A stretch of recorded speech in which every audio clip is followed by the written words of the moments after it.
नमस्कार, prime talk में आपका स्वागत है। तालिबान ने अफगानिस्तान पर कब्जा कर लिया है। राष्ट्रपति और उपराष्ट्रपति देश छोड़कर निकल गए हैं। वहीं अफगानिस्तान से आने वाली तस्वीरें और वीडियो बता रहे हैं कि आम लोग भी सामान बांधकर तजाकिस्तान और ईरान की तरफ जाने लगे हैं। 90 के दशक में तालिबान ने अफगानिस्तान पर एकतरफा कब्जा किया था। महिलाओं को पढ़ने लिखने की आज़ादी नहीं थी। महिलाओं के लिए बुर्का अनिवार्य था। इस संगठन ने एक बार फिर अफगानिस्तान पर कब्जा कर लिया है। आइए जानते हैं तालिबान क्या है, इस संगठन की शुरुआत कब और कैसे हुई। साल 1980 के दशक में जब सोवियत संघ ने अफगानिस्तान में फौज उतारी थी, उसी के संरक्षण में अफगान सरकार चल रही थी। कई मुजाहिदीन समूह सेना और सरकार के खिलाफ लड़ रहे थे। इन मुजाहिदीनों को अमेरिका और पाकिस्तान से मदद भी मिल रही थी। कहा जाता है कि तब अमेरिका ने ही स्थानीय मुजाहिदीनों को हथियार और ट्रेनिंग देकर जंग के लिए उकसाया था। नतीजतन अफगानिस्तान में एक और कट्टरपंथी आतंकी संगठन तालिबान का जन्म हो गया। कहा जाता है तालिबानियों ने पाकिस्तान के मदरसों में शिक्षा ली। हालांकि पाकिस्तान अपनी पुरानी राग अलापता है। जैसे वह आतंकी संगठनों के बारे में कहता है, उसका कहना है कि तालिबान ने उदय में उसका कोई हाथ नहीं है। 1968 में उरुजगान प्रांत में जन्मे अब्दुल गनी बरादर ने 1980 के दशक में सोवियत संघ के खिलाफ अफगान मुजाहिदीन में लड़ाई लड़ी। 1952 में रूसियों को बाहर निकालने के बाद और देश में प्रतिद्वंदी गुटों के युद्ध के बीच बरादर ने अपनी पूर्व कमांडर और बहनोई मोहम्मद उमर के साथ कंधार में एक मदरसा स्थापित किया। दोनों ने मिलकर तालिबान की स्थापना की, जिसे देश के धार्मिक शुद्धिकरण और एक अमीरात के निर्माण के लिए समर्पित युवा इस्लामी विद्वानों के नेतृत्व में आंदोलन नाम दिया। मुल्ला मोहम्मद उमर ने पूर्व पाकिस्तान के कुछ मदरसों में भी इसकी शुरुआत की थी। 1952 में तालिबान ने दूसरे मुजाहिदीन समूहों से लोहा लेना शुरू किया था। 1994 में तालिबान ने कंधार पर कब्जा जमाया और हेरात पर 1995 में कब्जा किया था। 1996 में राजधानी काबुल पर कब्जा किया। इसी साल तालिबान ने अफगानिस्तान को इस्लामिक अमीरात घोषित किया। राष्ट्रपति बुरहानुद्दीन रब्बानी को सत्ता से हटाकर मुल्ला मोहम्मद उमर को अमरी अल मोमिन बनाया गया। 1998 में 90% अफगानिस्तान पर तालिबान का नियंत्रण हो गया था। इस तरह 1996 से 2001 तक अफगानिस्तान में तालिबान की सत्ता थी। अब आइए जानते हैं तालिबान के बारे में। पश्तो जुबान में मदरसे के छात्रों को तालिबान कहा जाता है। 90 के दशक की शुरुआत में जब सोवियत संघ अफगानिस्तान से अपने सैनिकों को वापस बुला रहा था, उसी दौर में तालिबान का उभार हुआ। माना जाता है कि पश्तो आंदोलन पहले धार्मिक मदरसों में उभरा और इसके लिए सऊदी अरब ने फंडिंग की। इस आंदोलन में सुन्नी इस्लाम की कट्टर मान्यताओं का प्रचार किया जाता था। जल्द ही तालिबानी अफगानिस्तान और पाकिस्तान के बीच फैले पश्तून इलाके में शांति और सुरक्षा की स्थापना के साथ साथ शरिया कानून के कट्टरपंथी संस्करणों को लागू करने का वादा करने लगे थे।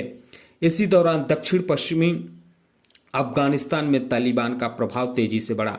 सितंबर 1995 में उन्होंने ईरान की सीमा से लगे हेरात प्रांत पर कब्जा किया। इसके ठीक एक साल बाद तालिबान ने अफगानिस्तान की राजधानी काबुल पर कब्जा जमाया। तालिबानियों ने उस वक्त अफगानिस्तान के राष्ट्रपति रहे बुरहानुद्दीन रब्बानी को सत्ता से हटाया था। रब्बानी सोवियत संघ सैनिकों के अतिक्रमण का विरोध करने वाले अफगान मुजाहिदीन के संस्थापक सदस्यों में थे। साल 1998 आते आते करीब 90% अफगानिस्तान पर तालिबान का नियंत्रण हो गया था। सोवियत सैनिकों के जाने के बाद मुजाहिदीन के अत्याचार भ्रष्टाचार से आजिज अफगानियों ने तालिबान को मसीहा के रूप में देखा।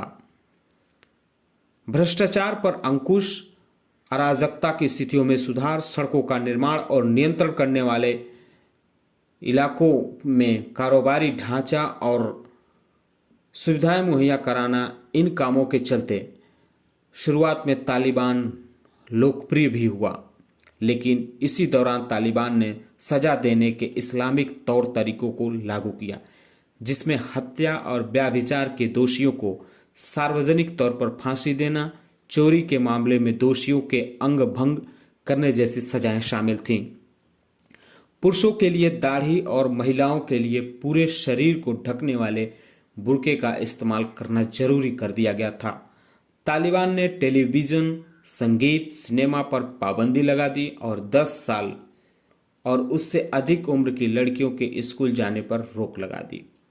आइए जानते हैं कि तालिबान का मकसद क्या है, आखिर वो चाहता क्या है।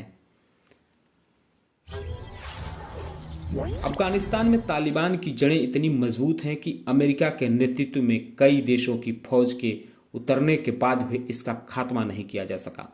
तालिबान के मकसद की बात करें तो उसका एक ही मकसद है कि अफगानिस्तान में इस्लामिक अमीरात की स्थापना करना। तालिबान चीन और रूस के साथ डिप्लोमेसी बढ़ाना चाहता है। इस साल मई तक अमेरिका उसकी सत्ता की राह में रोड़ा था और अमेरिका और रूस लंबे समय से एक दूसरे के खिलाफ खड़े होते रहे हैं। तालिबान इसी का फायदा उठाना चाहता है और वह रूस से डिप्लोमेसी बढ़ाना चाहता है। हालांकि वह ईरान से भी हाथ मिलाने की कोशिश करेगा, क्योंकि ईरान और अमेरिका में भी पटती नहीं है। परमाणु परीक्षण को लेकर काफी समय से दोनों में तल्खियां हैं। किसी भी देश की सरकार की तरह तालिबान भी चलता है। इसमें पूरे संगठन का एक मुखिया होता है, उसके बाद 3 डिप्टी लीडर होते हैं। इनकी एक लीडरशिप काउंसिल होती है जिसे रहबरी शुरा कहते हैं। इसके बाद अलग अलग विभागों के कमीशन हैं। सभी प्रांतों के लिए अलग अलग गवर्नर, कमांडर भी नियुक्त की जाती हैं। तालिबान पर मानवाधिकार के उल्लंघन और सांस्कृतिक दुर्व्यवहार से जुड़े कई आरोप लगते रहे हैं। इसका एक बदनामी भरा उदाहरण साल 2001 में तब देखने को मिला जब तालिबान ने अंतर्राष्ट्रीय स्तर पर विरोध के बाद भी मध्य अफगानिस्तान के बमियान में बुद्ध की प्रतिमा को नष्ट कर दिया था। तालिबान को बनाने और मजबूत करने के आरोपों से घिरे पाकिस्तान लगातार इनकार करता रहा, लेकिन इस बात का कोई संदेह नहीं कि इसकी शुरुआत तालिबानी आंदोलन से जुड़ने वाले लोग पाकिस्तान के मदरसों से निकले थे। अफगानिस्तान पर जब तालिबान का नियंत्रण था तब पाकिस्तान दुनिया के उन 3 देशों में शामिल था जो तालिबान सरकार को मान्यता दिए थे। पाकिस्तान के अलावा सऊदी अरब, संयुक्त अरब अमीरात ने भी तालिबान सरकार को स्वीकार किया था। 11 सितंबर 2001 को न्यूयॉर्क वर्ल्ड ट्रेड सेंटर पर हुए हमले के बाद दुनिया भर का ध्यान तालिबान पर गया था। हमले के मुख्य संदिग्ध ओसामा बिन लादेन और अल कायदा के लड़ाकों को शरण देने का आरोप तालिबान पर लगा था।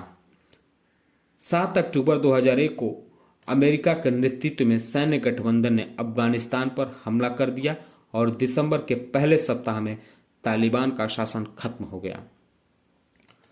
दुनिया के सबसे बड़े तलाशी और अभियान के बाद भी ओसामा बिन लादेन और तब तालिबान प्रमुख रहे मुल्ला मोहम्मद उमर और उनके दूसरे साथी अफगानिस्तान से निकलने में कामयाब रहे।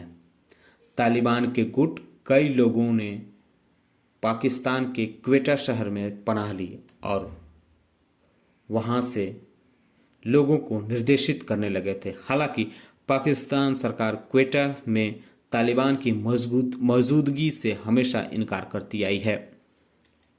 भारी संख्या में विदेशी सैनिकों की मौजूदगी के बाद तालिबान ने धीरे धीरे खुद को मजबूत किया और अफगानिस्तान में अपने प्रभाव को बढ़ाया। इसका नतीजा है कि देश में असुरक्षा और हिंसा का वैसा माहौल फिर दिखने लगा है जो 2001 के बाद कभी नहीं देखा गया था।